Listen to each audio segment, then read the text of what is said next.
উজাইয়া কই মাছ কারো কি কখনো ছাদে দেখছেন? কারো ছাদে উঠতে যা কারো ছাদে পাইছেন, আমি পাইছি। আর এই উজাইয়া কই মাছ দিয়ে আমি আজকে আপনাদের সব দেখাবো কিভাবে পাইছি বা কিভাবে কি করছি সবগুলোই দেখাবো। আর উজাইয়া কই মাছ বলতে হইছে এখানে বুঝায় আমাদের এদিকে বৃষ্টি হয় যখন, বৃষ্টি হইলে বাস পড়ে যায় পুকুর থেকে লাফাই লাফাই কই মাছগুলো ওঠে। এটারে বলে উজাইয়া আমাদের গ্রামাঞ্চলের ভাষায়। আসসালামু আলাইকুম, হাই এভরিওয়ান, কেমন আছেন সবাই? আলহামদুলিল্লাহ আমি ভালো আছি। আর আমি আজকে দেখাবো আমি উজাইয়া কই মাছ পারছি। তার আগের দিন বৃষ্টি হয়েছে দেখছেন, এটা তো দেখতেছেন, এই দেখছেন বৃষ্টিতে ছাদ ভিজা, ছাদের এই পাশ ওপাশ সব ভিজা। আর আমার ক্যামেরাম্যানের আজকে পরীক্ষা, তো আমি সকালে 8টা বাজে রান্না বান্না বসাই দিছি, কারণ ওরে পরীক্ষা নিতে হবে পরীক্ষার জন্য। আর এখানে আমি করলা ভাজি করবো, তো করলা ভাজি করার জন্য এখানে নাগামরিচ তো এখানে দিছি। আর নাগামরিচ হয়ে গাছ গায়ের মধ্যে দেখতেছি 2-3টা ফাইকা ফাইকা একটু একটু রয়েছে, তো ওগুলো আমি ফেলে নিছি। আবার কিছুগুলো আছে ওগুলো রাখে দিছি। আর এখানে আমি বড়ি আনছিলাম যে ইয়া করার জন্য, উজাইয়া কই মাছ কাটার জন্য। তো এতক্ষণ ও ফুটতেছিল, করার পরে তো আমি কি করলাম, আমি এখান দিয়ে করলা ভাজি করলাম। আর ওর জন্য আজকে কই মাছ 2টা ভাজি করা হবে। মাছগুলো অনেক বড় বড়, আমার লাইফের শ্রেষ্ঠ মাছ। মানে আমি কখনো কিন্তু এইরকম বড় বড় মাছ দেখিও নাই, হাত দিয়ে ধরিও নাই কখনো। আর উজাইয়া তো নাই, মানে এই বৃষ্টি হওয়ার পরে কেউ নাই। কিন্তু আমার নানা যখন বাঁচিয়া ছিল তখন অনেক মাছ পাইছিল। এত বড় মাছ পাইছে কিনা আমার মনে নাই শিওর, বাট পাইছে। আমার মামা নানা বড় ছোট অনেক মাছ ধরতো, আমার নানা মাছ পছন্দ করতো ধরা, আমারও মাছ পছন্দ ছিল ধরা। আর এই কই মাছগুলার যে কাঁটা আছে না, এই কাঁটাগুলা বা কানের কাঁটাগুলা যে ভয়ঙ্কর হয়, ধরতে সবার হাতে ব্যথা করে। আমি যত মানুষকে বলছি যে আমি কই মাছ পাইছি, তত সবাই বলছে, আমার বোন বা মা বা আমার শাশুড়ি সবাই বলছে যে ব্যথা পাইছ, হাতে কাটা পড়ছে নি, এগুলো বলছে। তা আমি বলছি না, কিছু হয় নাই। বা বাবুর আব্বু সবাই বলছে যে বাবু উনি তো ভাবছে আইরিনের কথা, যে বাবু যখন পাইছে কিনা, আমার ক্যামেরাম্যানটাই, যে পাইছে কিনা তোমরা হাতে মধ্যে ব্যথা পাইছো কিনা, হাতে ব্যথা পাইছো কিনা, এগুলো বলতেছে হাতে যখন পাইছো। তা আমি বলছি না, আমি পাই নাই ব্যথা। আসলে আমি তখন ব্যথা পাই নাই, কারণ এইগুলা একদম আমার ঘরের সামনে চলে আসছে। মানে ঘরের থেকে পুকুর এতটা বেশি দূরত্ব না, একটুই।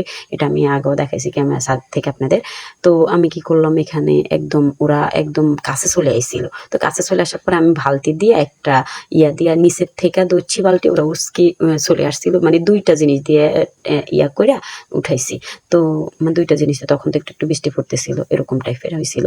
তো আমি কি করলাম, এখানে অনেক কিছু ধরলাম। আর এগুলারে এখন আমি আমার ক্যামেরাম্যান তখন তো পরীক্ষা ছিল, আমি কিন্তু সন্ধ্যায় কুটি ফেলতে পারতাম, কিন্তু কুটি নেই, কারণ আমার ক্যামেরাম্যানের পরীক্ষা ছিল।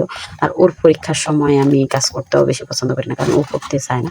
তো আমি চাইছিলাম যে ও বসে বসে পড়ক বা কিছু করুক, এরকম চাইছিলাম। তা আমি, ও বলছে যে মানে পানি দিয়ে একটা বড় পাতিলা পানি দিয়ে ওগুলা বাসায় রাখার জন্য পরের দিন ইয়ে করবো। তো আমিও ওরকম করছিলাম, সমস্যা নেই। পরের দিন সকালে তো উঠবো, ওই দিনে কুটি ফেলবো আর রান্না করবো। তো আমি কি করলাম, উঠে আমি ওগুলা ধরতে চাইছিলাম, ছাদের উপরে উঠে নিয়ে আসলাম। এই জন্য আমার ছাদের উপরে কই মাছ লাফালাফি করতেছে। তো ছাদের উপরে ওগুলার আমি যত ধরার চেষ্টা করছিলাম, ওগুলা তো ধরতে মানে পাইতেছি না। আমার ভয় লাগতেছে, চিৎকার দিতেছি, ক্যামেরাম্যান চিৎকার দিতেছে, এরকম আর কি অনেক ভয় হয়েছিল।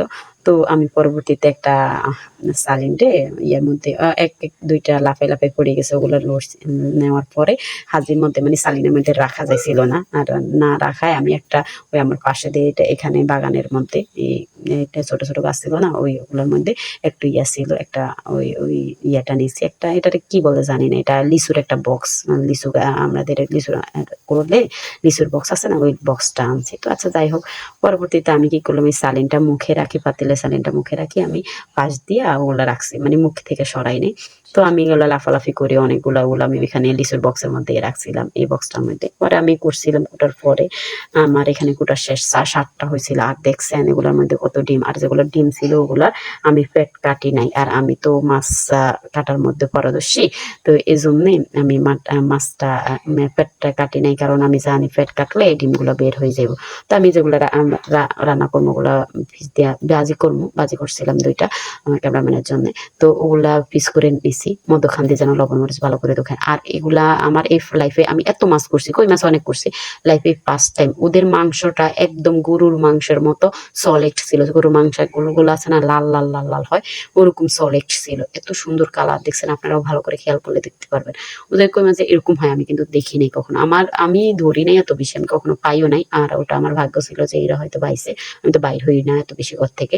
যাই হোক, এত সুন্দর সলিড লাল লাল মাংস ছিল, আমার কাছে অনেক ভালো লাগছিল দেখতে, আপনারাও দেখবেন। আর এই পর্যন্ত আমার ভিডিও। সবাই ভালো থাকবেন, আমার জন্য একটু বেশি দোয়া করবেন। আল্লাহ হাফেজ, বাই বাই।